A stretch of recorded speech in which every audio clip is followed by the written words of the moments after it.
6 o'clock, WFAN here, Boomer and Carton in the morning. And good morning, everybody. It's a loser Thursday. No, it's not. Yes, it's both of you and I are losing our voices. You know, this is what happens when we burn the candle at both ends, but it is a loser Thursday. What I mean, the Knicks lost.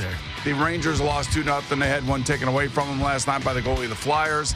And then, of course, the Nets blew a monumental lead in the fourth quarter, and it turned out to be a disaster against the Heat. So that's what you got going on here this morning. Plus, we're a little bit closer to the Super Bowl. We got that going on. Right. You were screaming and yelling yesterday at a beer distributor. I told you to watch your voice. You weren't listening to me. You never listen to me. You always put yourself in harm's way. Yes, I do. And we got to pay for it the next morning.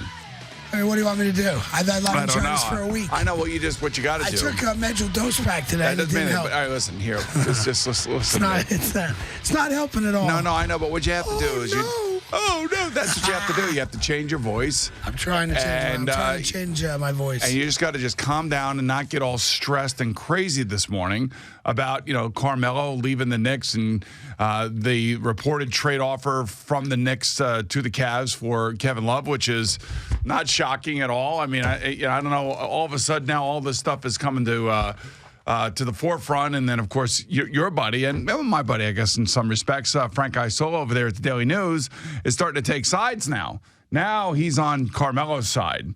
That, Carmelo is one of the best at whatever he does, and it's all about Phil Jackson now kind of undercutting and backstabbing. Well, he's always been anti-Phil Jackson. But what he's basically saying now and is that the way that Phil's going about this and undercutting Carmelo Anthony and really trying to push him out the door because of you go back to that Rosen article a couple weeks ago, and then, of course, now comes the reports that they did have conversations with the Cavs. The Cavs rebuffed those reports. I would, too, if I were the Cavs. I'm not doing that. I mean, I understand why the Knicks would do that because you'd have to match up the salary and all that other stuff. Right. But I'm not doing that. Sense, too. I don't know. I'm wondering what's going on in Cleveland because they lost again last night. And, LeBron's been chirping and everything else. And you know who else is chirping out there? Dwayne Wade's chirping out there. Everybody's chirping. Because nobody's happy unless they can win a title. And if you're not playing with LeBron James in the East, you don't think you can win a title. I'm wondering if... And that's the reality of the situation. Is Dwayne Wade trying to put the band back together and get himself to Cleveland? You know what I mean? At the end of your career, you're miserable. He's miserable. Nobody's winning. So what are you going to do? So maybe Pat Riley was right. Manufacture another trade to try to get the team back together and try to win a title. But I'll tell you what, I told you they would go for Kevin Love. Yep. Makes the most sense position-wise and beyond that salary-wise, right? Yes. I'm actually, if that's accurate, and by the way, no one's actually come out and said we didn't have the conversation. The report is that the Cavs said no. I'm shocked that they said no. Right. Like, all we've ever heard is that they love each other. They want to play with each other. They want to win a title together. We get it. They just had a chance to do it. And if the Cavs said no, that means LeBron said no, right? No, I don't necessarily know about that. I mean, I think the Cavs still have to do what is in their best interest, especially money-wise. They're already over the salary cap luxury threshold and everything else. I mean, I just think that you're looking at two different players. You're looking at a player that's 4 years older and has 2 years left on his contract, as opposed to a player in Kevin Love's case. I think it still has 4 years left on his contract. So I don't know. The thing is getting ugly. It is really getting ugly. And maybe one of the things that was the most bizarre thing that I've heard, and hopefully Jerry will have it. I had a double take when I heard it because I wasn't sure that it was actually being said by the guy who said it. What was the sport? The sport was basketball, and the team happens to be the Knicks. Okay. And there was a guy who was, discussing the game after the game last night for the Knicks. Because, the Knicks, you could just sit there and you could just watch after every game just the comments. And if you parse and you put the comments together. Are you talking about a player or a broadcaster? I'm talking about a player. All right. Carmelo Anthony had 30 points. He had a terrible fourth quarter. And he lost to a bad basketball team. Well, I mean, again, another bad fourth quarter. But, but it's not him. It's not him. Who was it? It was Derrick Rose. What did Derrick Rose say that bothered you? Well, Derrick Rose said, we have to hold ourselves accountable. Oh, is that right? Yeah. When does that begin? I don't. When you leave the team, I guess I don't know. I'm just like, of all guys to say that and to say it the way that he said it. Right. And I'm thinking, did he forget that he left the team about 2 weeks ago? That's right. He disappeared without telling anybody, but we got to hold ourselves accountable. Right. He missed the game, but everything's going to be fine because we have to hold ourselves accountable immediately. I mean, you can't make it up. I mean, it's really it's about. The thing's getting ready to implode, if it hasn't already. What do you think? No, the whole thing, listen, if they're out publicly trying to trade Carmelo Anthony, and that story gets out, then clearly they're done with Carmelo Anthony, because that story doesn't get out unless they want it out. Well, I mean, this all starts, according to people who are there every single day. That would be Frank Isola. Yeah, but my point is this. Yeah, but if you're going to attempt to trade him, you know that's going to get out. And if you know it's going to get out, you don't care that it's going to get out. So they're done with him. And by the way, he's probably done with them too. So now, if you can't trade him to Cleveland, and there's maybe only one or two other teams the guys want to go to, the real question should be, who do we trade Phil Jackson for? Right, exactly. Because if Carmelo Anthony ain't getting traded, unless he decides he will allow them to trade him. This is why. And if the Cavs said no, which I'm shocked at, then he's staying there. And this is why. And then the whole thing becomes crazy. I know, but this is why when you make a decision and give a guy like Carmelo Anthony a no trade clause for no reason, this is how you back yourself into a corner. And now Phil Jackson, because of the inexperience and the ineptitude of running a franchise, right, puts himself in a bad spot because now Carmelo basically holds all the cards. Yep. And as long as he's scoring 30 points a night, Knicks fans are going to be happy. No, they're not happy last night because it doesn't matter. His fourth quarter was so effing bad. Well, his fourth quarter has been bad a lot. I know, but 30 points is great, but if you actually watch the game, I know you watched the Ranger game last night, and I'm watching say, it's the Dallas Mavericks. I mean, the Mavericks suck. It's like the Phoenix Suns. You got to beat that team. I don't care where you play them every single time. And Carmelo Anthony is having a great game. And then along comes the fourth quarter. And it's almost like the fourth quarter is his kryptonite. Like, here comes the fourth quarter, 1 point game. What's Melo going to do? He's going to screw the pooch, Yeah, well, it's... And that's exactly what happened. He screwed. That poor pooch got screwed again. I just think that, And whoever came up with that term, by the way. I don't know, but did a poor little pooch get screwed once? But I do think that the powers that be over there at the Garden, the ones that are making the basketball decisions, basically have seen enough. They've seen enough ball stopping. They've seen enough one-on-one play. They've seen enough, and they're trying to get out from under it now. But I go back to the whole thing about giving him a no-trade clause. It was the worst decision that you could possibly make. And I'm not saying that there are a lot of other teams out there that would want him anyway. Probably not. I don't know. Unless you're a team that no real stars in either sell tickets. No. I told you a month ago that there basically are a couple teams that he would want to play for and that he would fit in because he wouldn't have to be the main guy. The Clippers would be one.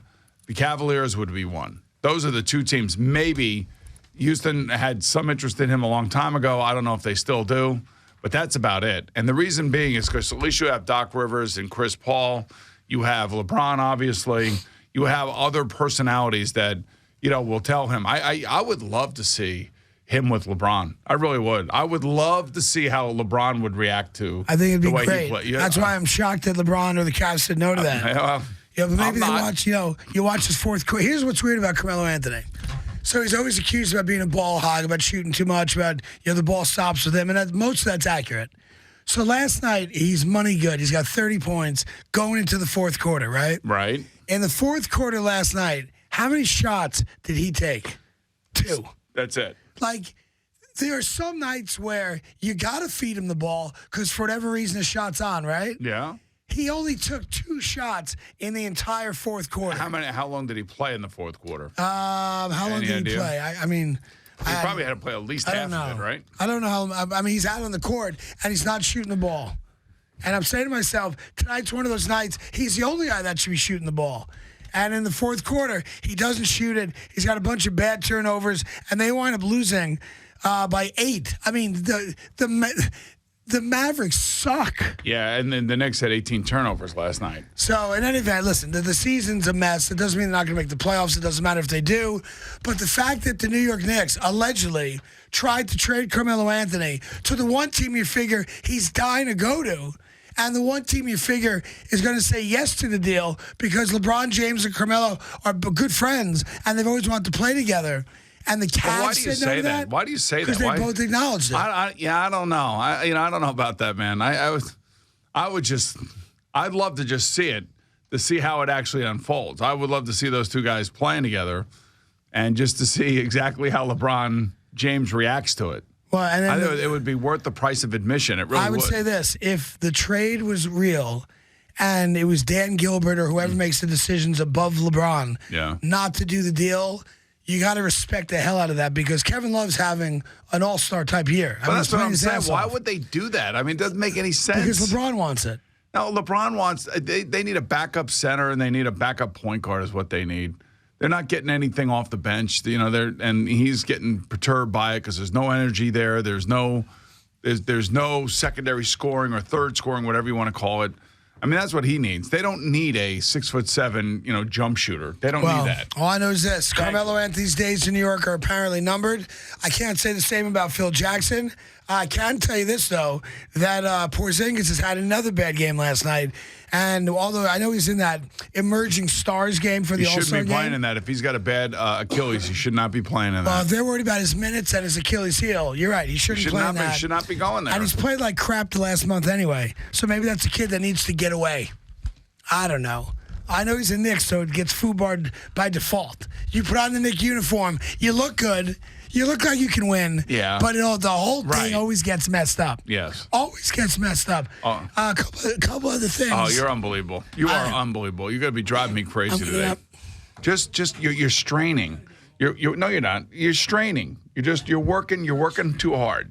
Turn your mic on. It's like you're doing the old man voice, yes, but not on purpose. Yes, yeah, it is. It's kind of like you're doing that old man voice, but not on purpose, like it's just happening. That's what happens, It's okay.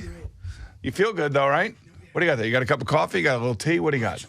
Hot chocolate is not the thing. You got to get some Bigelow tea. I know we have some in the back, and I also have some throat coat for him, so you might want to get some of that, too, and get it going for him. What about a soda? He loves a soda. So, no, I mean, grape soda? He's got the soda there. He's got everything else. Maybe some Chinese food this morning. You know what's a great lozenge for a sore throat is Tic Tacs cherry cola flavor. Yeah, cherry cola. Yeah, there you got those. He's got the Tic Tacs. We got the Boomer and Carton beer here from Smittix. There you go. We got that. So, and maybe we can work on it a little bit. The ball cocks. So Craig and I had to go somewhere again last night, and we had a nice talk yesterday. And I saw you straining. I saw you straining, my man. And I'm like, this is not going to be good for tomorrow. It's not good. I'm coming home. Remember those days? You remember those days? Those days were special. I miss those days. Oh, yeah, I missed them too. You do. All right, it's 6:12 on the fan, 6:13 on the fan. Boomer and Carton in the morning.